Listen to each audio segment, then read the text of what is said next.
Welcome, artists and friends and family. We are live here. It's June 2020, and we are glad that you're joining us this Tuesday at 7.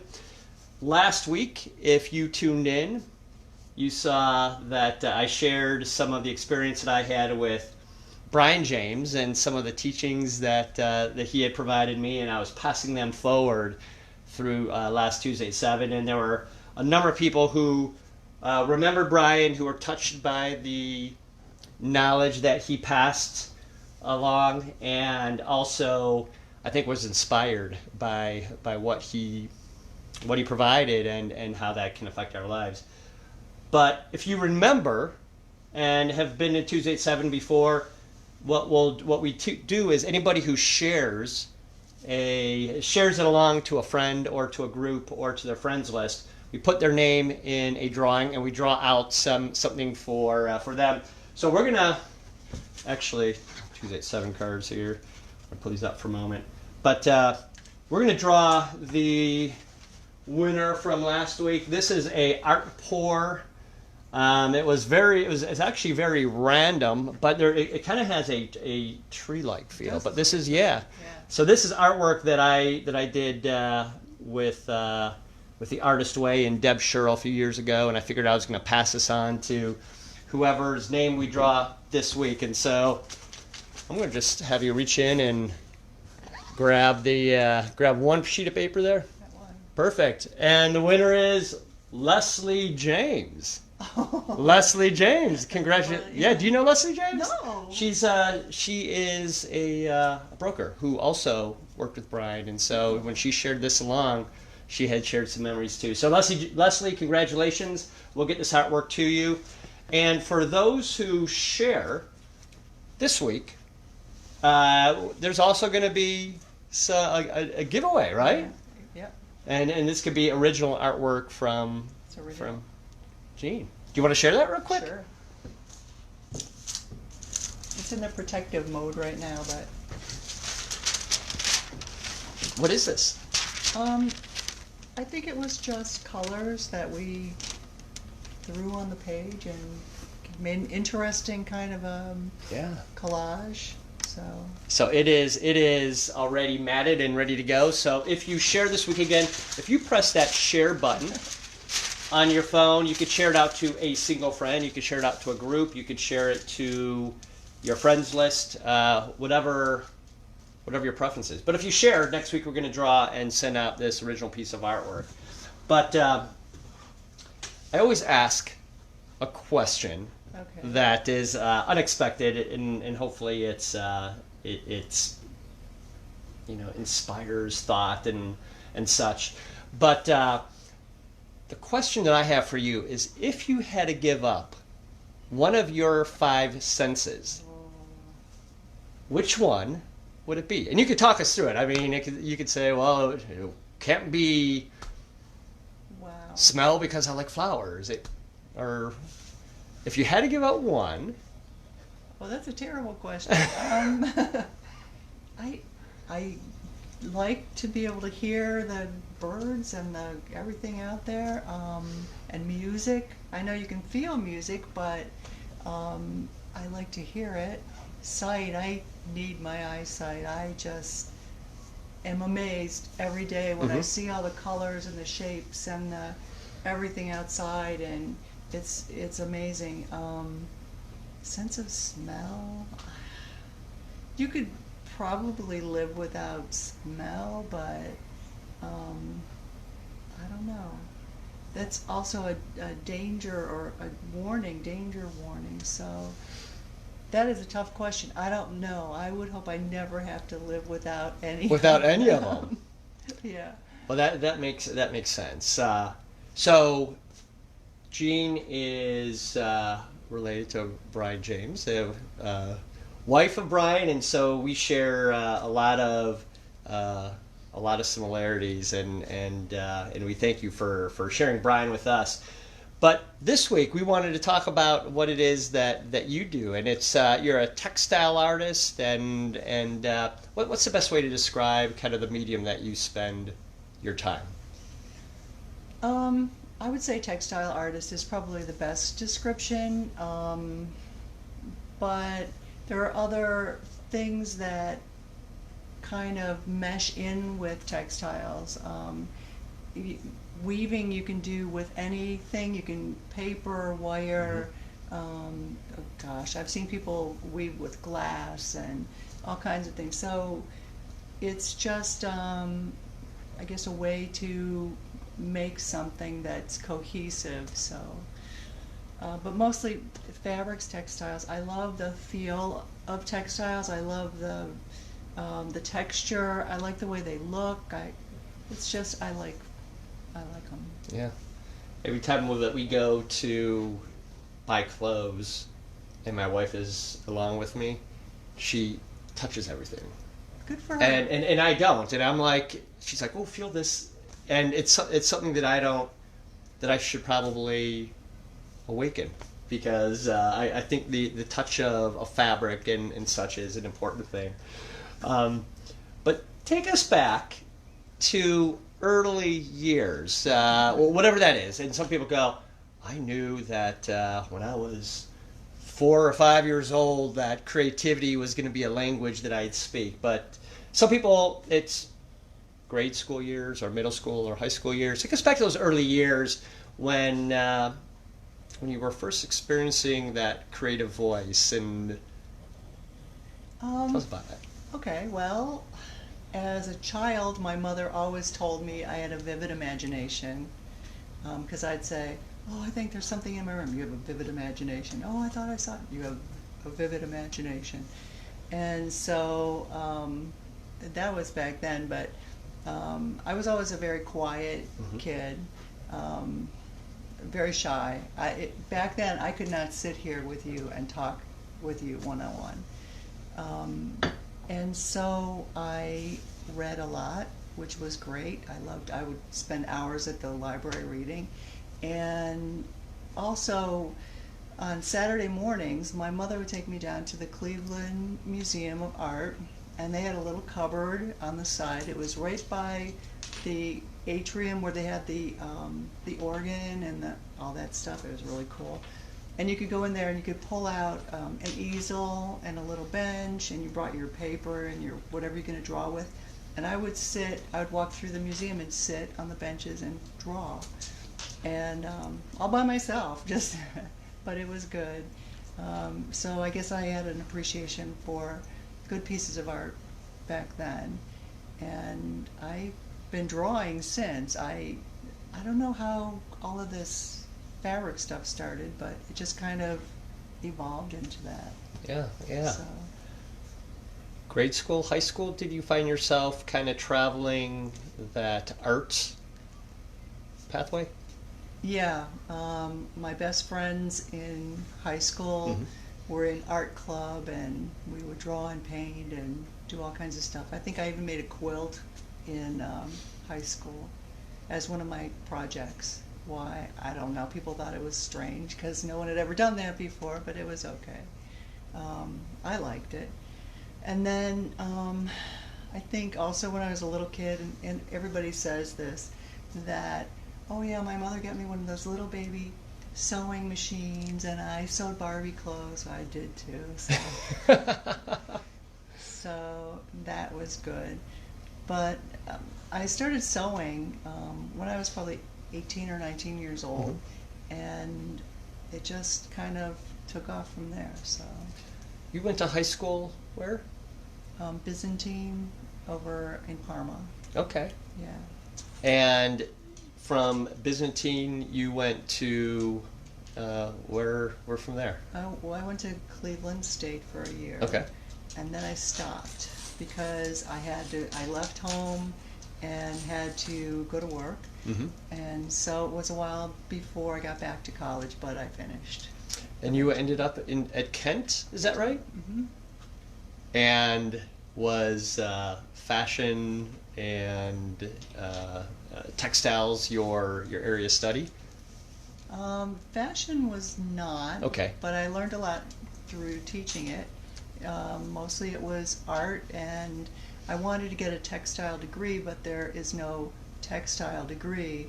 So in order to get a degree that had anything to do with textiles, I got a degree in crafts. So I know how to weld now, and I know how to use a chop saw, and it's funny. They made us use all the different tools. We had to take all kinds. We did sculpture and metalworking and all kinds of stuff. But it was a good experience. So. A good experience at Kent, huh? Yeah, yeah. We are surrounded by artwork and creativity here. Is any of this from your college years, or was this, or is most of what we're enjoying from post-college?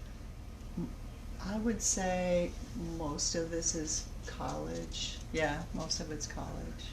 What are some pieces that you can share with us?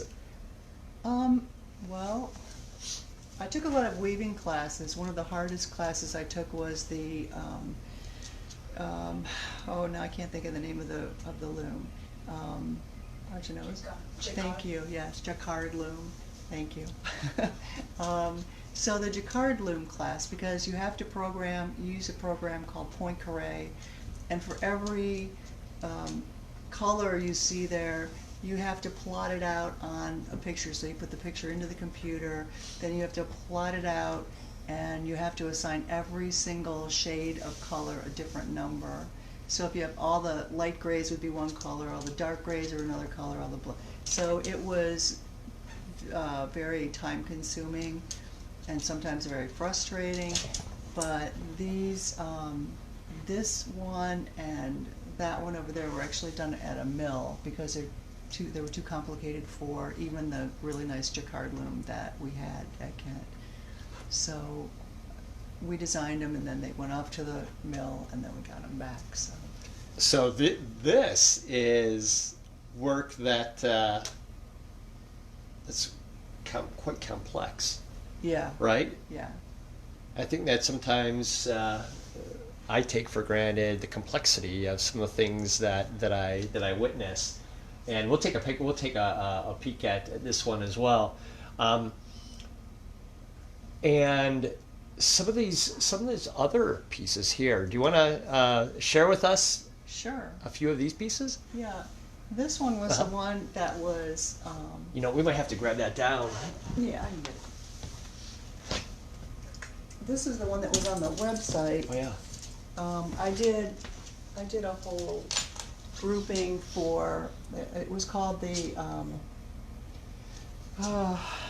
See, I'm having senior moments tonight.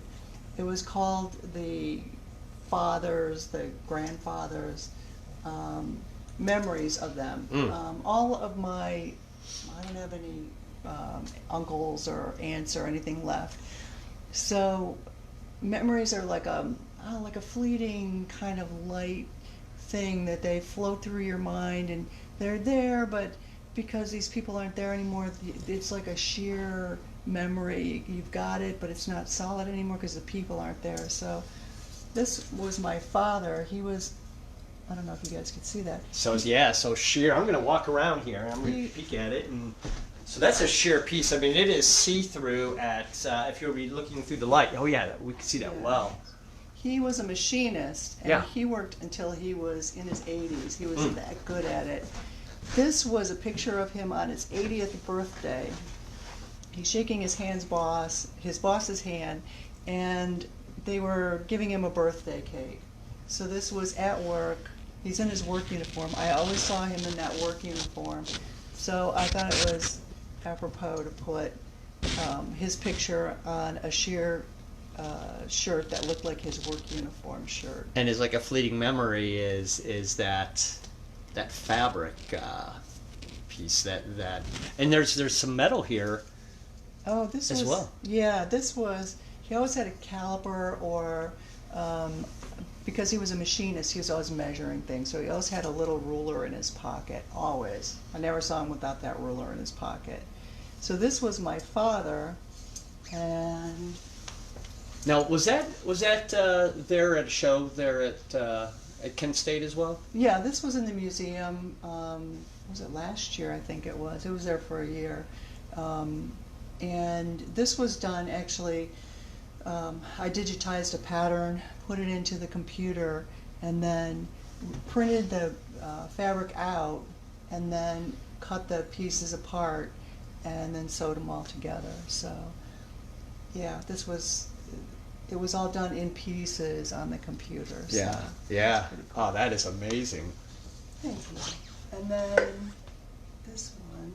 As it's here in the window, we could see right through it, and that is so.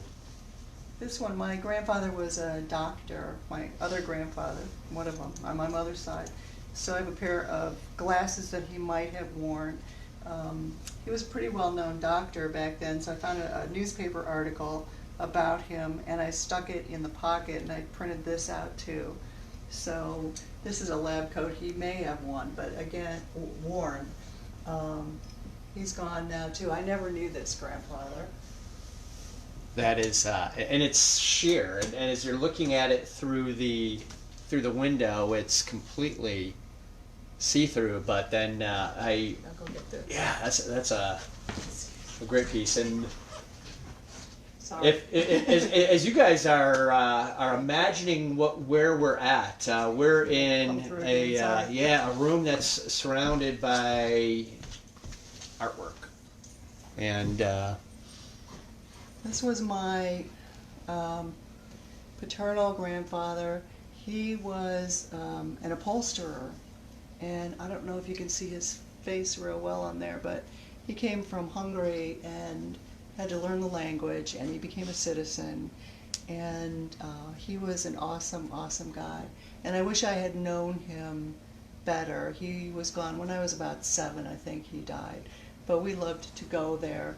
And I just thought this was appropriate to put his image on an apron that he might have worn. And there's some things in the Tax, so yeah. yeah.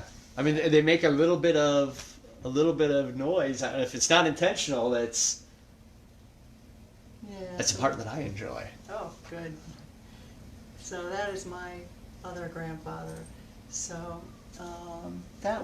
so they were all done the same way, digitized. Were they 3 pieces that you created together? Yeah, Okay. yeah. So they all went together and were shown together in an exhibit. So it was good. Now you also spent some time as an instructor at Kent State. I Is that did. right? 18 years. 18 yeah. years. So that is some time. Yeah, it Tell was us tell us a little bit about that. I met a lot of very interesting people, Mm-hmm. a lot of good friends, and it was a really good experience. I think you learn from teaching. You learn about yourself. You learn about your subject matter, Mm-hmm. And it was a great experience. It really was.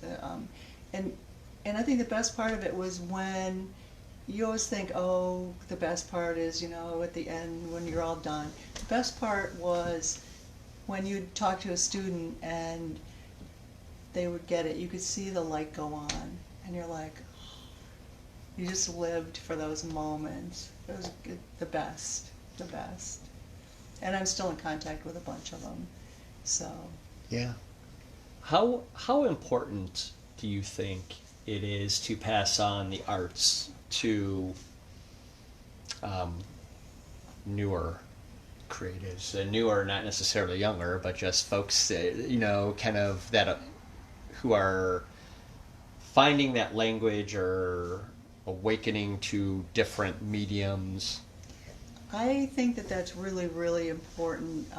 As a matter of fact, I worked 2 or 3 summers with a group called Artworks. It's located in Cleveland. They were in Shaker Heights in the square, and they've moved to, I think, University Circle now. And they took high school students from the Northeast Ohio area. They had to apply for a summer job, and they would be hired as an apprentice. They got paid and the whole deal. And we had a whole bunch of different groups who called them co-ops. Mm-hmm. So I had the fashion co-op, and so we had sewing machines. Someone donated sewing machines, and I went to the thrift store and bought clothes, like 50-cent shirts and dollar dresses and stuff. And we actually took those apart and I showed them how to use patterns. We sewed them back up into little kids' clothes. And then we did a community service project with a battered women's shelter, Oh. and we made the clothes for their little kids that lived there. And then at the very end, we had a big culminating event with all the different dance and studio, dance and music and drawing and all that stuff. And we did a fashion show, and all the little kids got to wear the clothes that we made for them, and it was awesome. So I think it's really important because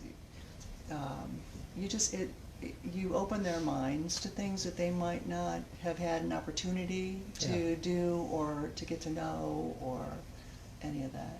Yeah. Describe your creative process. And so as you are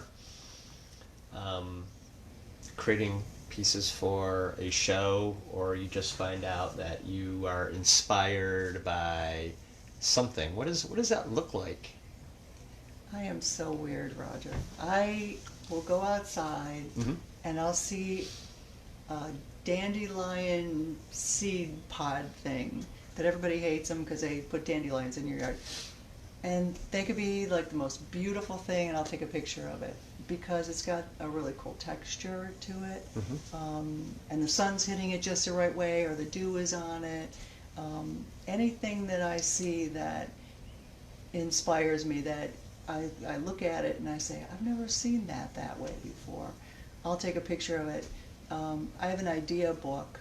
A lot of people should do that, I think. So if I see a picture in a magazine that I like the colors in it, or I like the lines that are in it, or shapes that are in it, or anything that has to do with it, I'll stick them in this book. So I think I've invested a lot of money in those plastic pages over the years. But they've saved me a lot when I've had art projects come up at the last minute, and I go, I have no clue what I want to do, and I'll look through there and get inspired by it. So it's good. So that's the first thing I do. I like to look at things as a shape or a texture or a color, something. I had an art teacher. She was a temporary art teacher in high school, and she said, you go outside on a winter day and you go, oh man, gray sky, gray ground, gray, gray, gray. She said, but there are different shades of gray, and if you look more carefully, you'll see a little spike of red or a spike of gold or green from the trees somewhere. She said, it's not all gray, you have to look for it. And so in learning art, I learned how to see differently, I think. Yeah, that is a great nugget. I mean, I think we all, if we spend enough time in our creative space, at some point we have those epiphanies or those aha moments where we look at something and we see it differently. And that's a great one there. Especially coming, here from Ohio, we see a lot of grays, but to see the colors inside those grays are wonderful. Tell us about what we have back here. This is a triptych, and you can talk about grays, right? We see some. Yeah. I also like old black and white photographs. Yeah. So cool, and the people in them, they're long gone. No one even knows who these people are anymore, but they're so cool. And I had a picture of a farmer, and I thought, okay, so and I was into that memory thing where memories fade and, they become wispy things. So I thought, okay, so you could move this around. You could put this one first or that one first and have a whole different meaning, but the picture is blurry, and then it becomes a little clearer, and then finally you can see that here's what's in that picture. There's no color in that one at all. It's just all fuzzy and gray and very mysterious. But it becomes more clear as you look at it, just like your memories. They could be like in the back of your mind and you're going, what was that we did? And then all of a sudden it just comes to you and it becomes very clear and you can remember clearly. Or you could go the opposite way and say, oh, it was clear then and it's getting fuzzier now. Either way, but that's what that one is. And the tomatoes were like the most important thing in there because he was picking tomatoes. So. Yeah. And it was a black and white photograph that I took it from, so I just imagined what it might look like. If this was up in a show, if this triptych, these three were in a show, would you arrange them this way, or would you arrange them in a different way? I guess it would depend on my mood for the Okay. day. Yeah. I love that idea.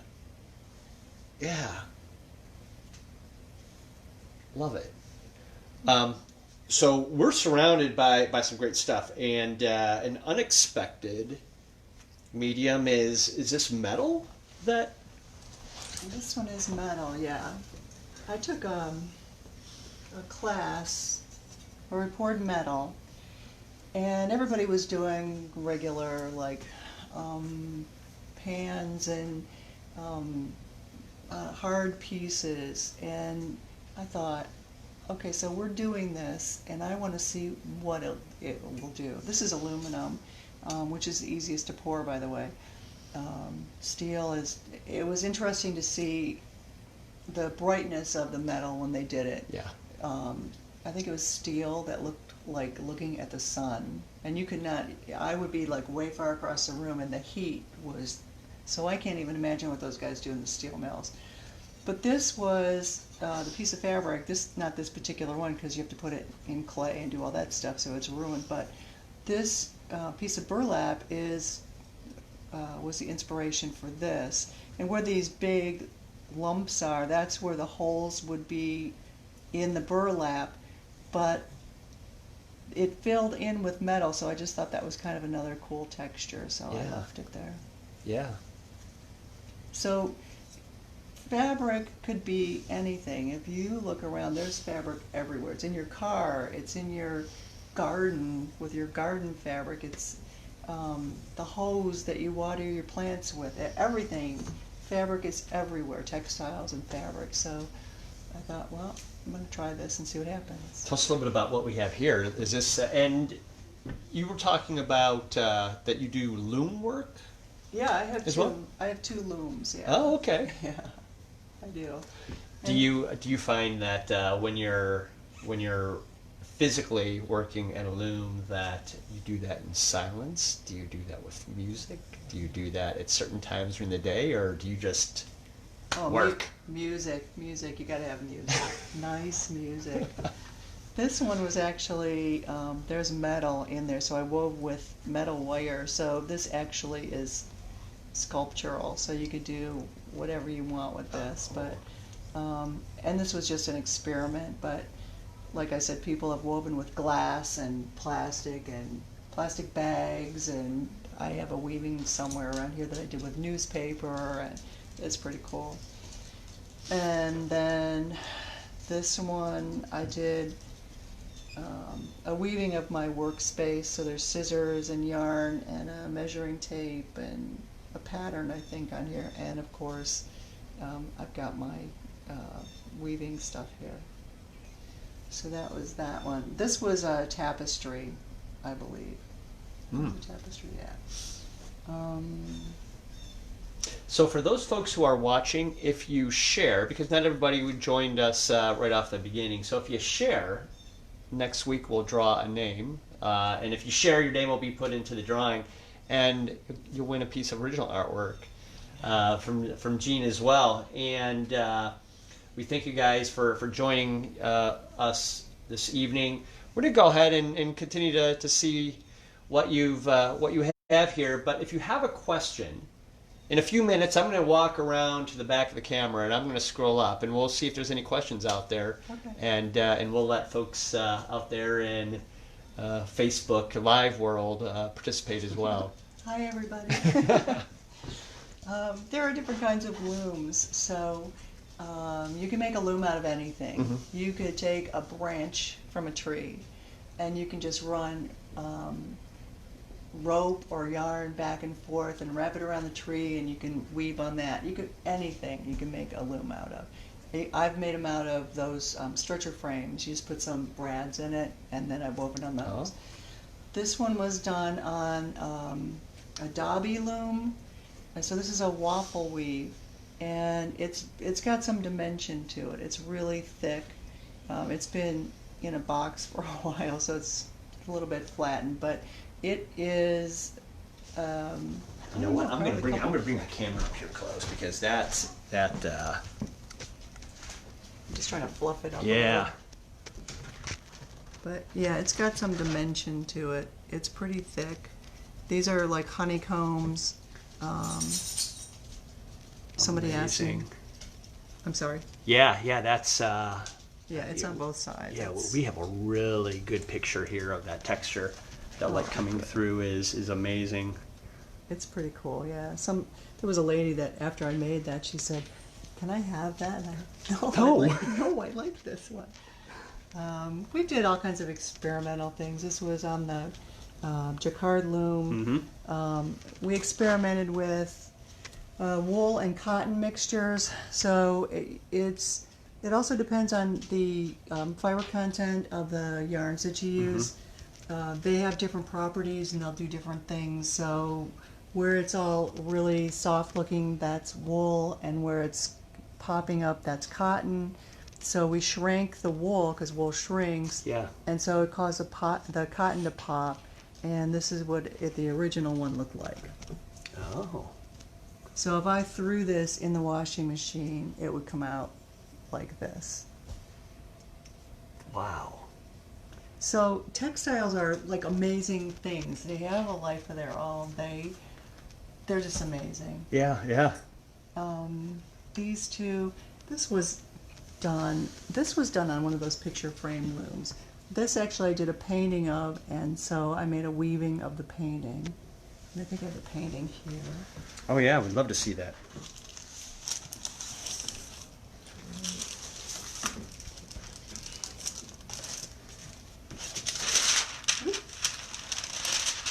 So I changed the colors around a little bit,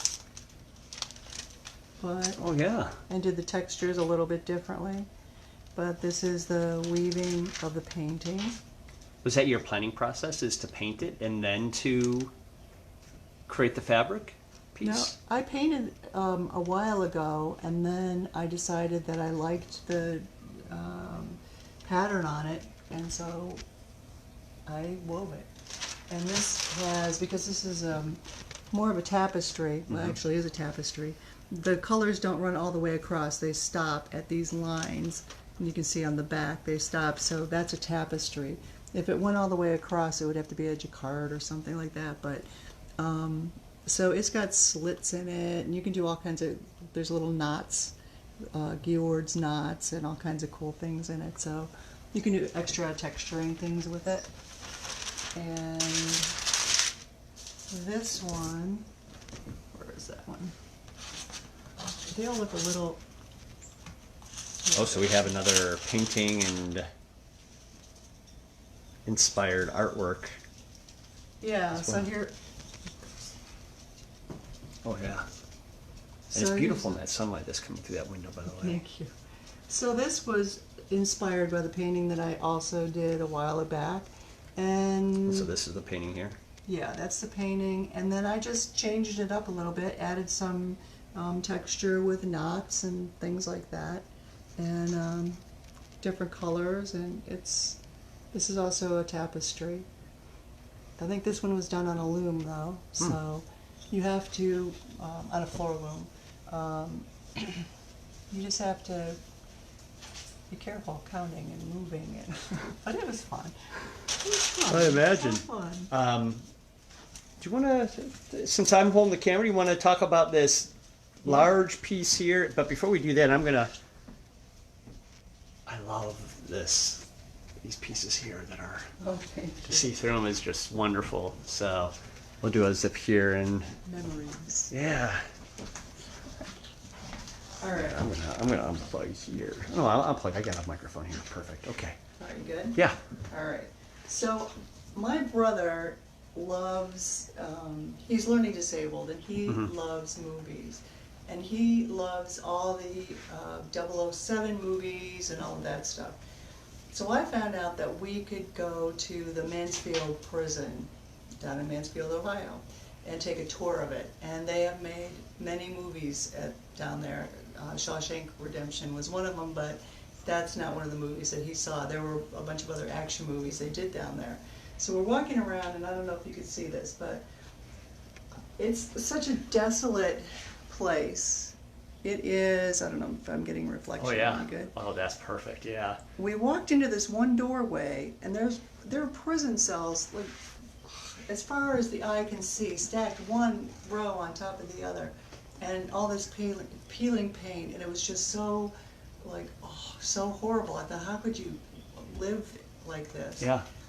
And I walked into through this one door, and here's this really pretty scroll work, and I went, that's so weird. Because on the other side of that were rows and rows and rows of jail cells. Let's see if I've got this in a picture. This will give you a good idea. This is a different hallway, but there's a hallway, there's a person standing at the end of that hallway. It's just jail cell, jail cell, jail cell. It's a very interesting place, but yikes. So I really liked that. There was something about that piece of wrought iron that stuck with me.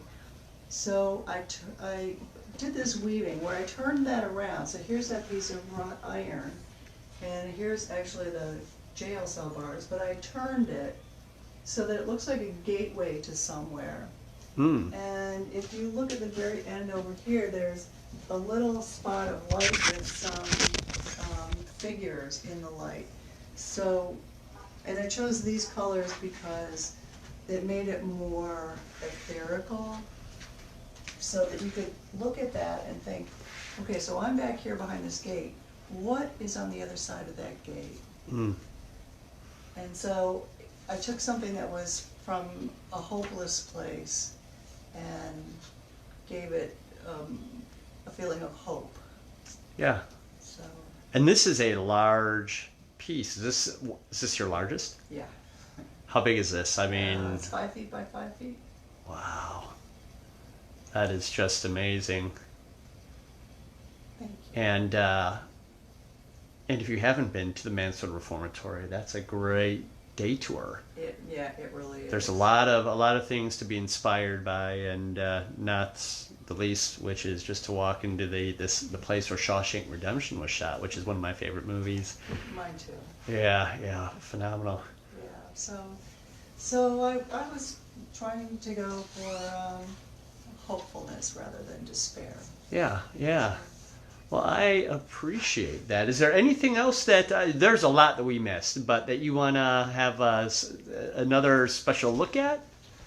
If you want to do really fast, sure. Sure. I don't want to drive everyone crazy, but okay. Well, I'll tell you what. I mean, there are folks that, I mean, we're inspired by other people's stories and their vision and their journey, and I'm inspired to hear of kind of your journey and the memories and the ethereal piece, and that's magical for me. More ethereal stuff. Oh. This was a collage of photographs. This is a giant head statue that's in Italy. Do you remember where that is, Archana? It's in one of the gardens. The bull, what is it? The bull, I don't know, it starts with the B. Okay, I don't know. So I thought, this looks very authoritarian. And then I found a picture of my oldest brother as a child, and he was actually looking into the Higbee window in downtown Cleveland. And I thought, Oh, that's awesome. okay, so here he is pointing up at this authoritarian kind of character. I changed it all to negative, except I think he's not. And then he's floating up and he's pointing at it, and he sees all like there's my mother's face in a little bubble, and there's I think that's my grandson's face, but people and things are floating around in little bubbles, so he's also floating around, so it's like a dreamlike state. Yeah. So it's just something different. Well, you work in a lot of different mediums. I'm seeing metal, I see fabric, painting, digital work. They make you do that stuff. No, it was actually very good. I was glad. And then this one, this is probably one of the last ones, but this was, I don't know how to do this one. This is charcoal. Mm-hmm. Oh, this is like nothing. There's so many more. But that's just a piece of paper that don't Yeah, want that's to perfect. love. Okay. So this is woven paper. So this represents, the one on the left is a house I grew up in when I was a child. And you can see the house pretty clearly in the middle. And on either side of it, it's a little discombobulated because life changes. Right to the front door. Yeah. Yeah. So it changed and morphed into this house, which is where I live now and where I've spent probably more than half my life here. Mm. And you can see that it's very clear and crisp and it's good. So And this is that's an woven Independence. paper.